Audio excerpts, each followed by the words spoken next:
I've gotten my hands on some modelling paste from Michaels. I've never seen this there before, and I don't know how to use it, but I want to try. So that's what we're going to do today. I don't know what I should do, but I'm going to try to use it in a painting context, I believe. Because I want to make my abstract scene a little bit more interesting, or make my paintings a little bit more interesting. I don't know.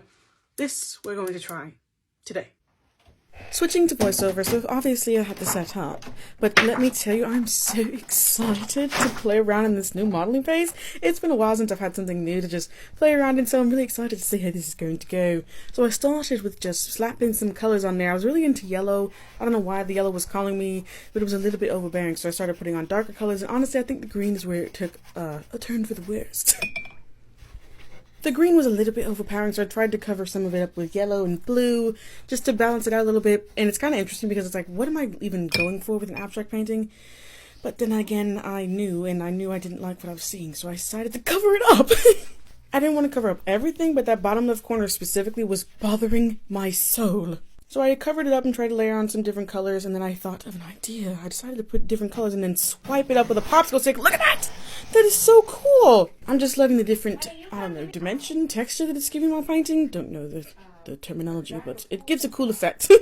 I actually tried it here, but I didn't really like what was going on, so I decided to add some little strokes in. And now we can move on to the favorite part of the main point of this video, which is the modeling paste. Definitely a thicker consistency than I thought it was going to be, and it had an interesting smell. I wasn't sure if I actually liked it or hated it, but I think it's alright.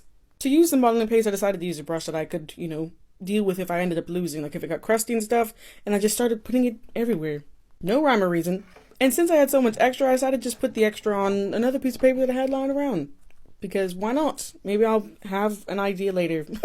But because I am impatient, I use a hairdryer to dry it quickly. At first I wasn't sure what I wanted to do with the modeling paste, but since it did dry white, I was like, okay, it's gotta have a color, at least this time. And then I decided, let's add some fun details. A splatter here of different colors. I tried to use all the colors that were in the painting for the splatters, and I added sparkles, I added bubbles. Let me tell you, I was really feeling this painting. Something about it just came together, and here is the final result. The red bits are the modeling paste. What do we think?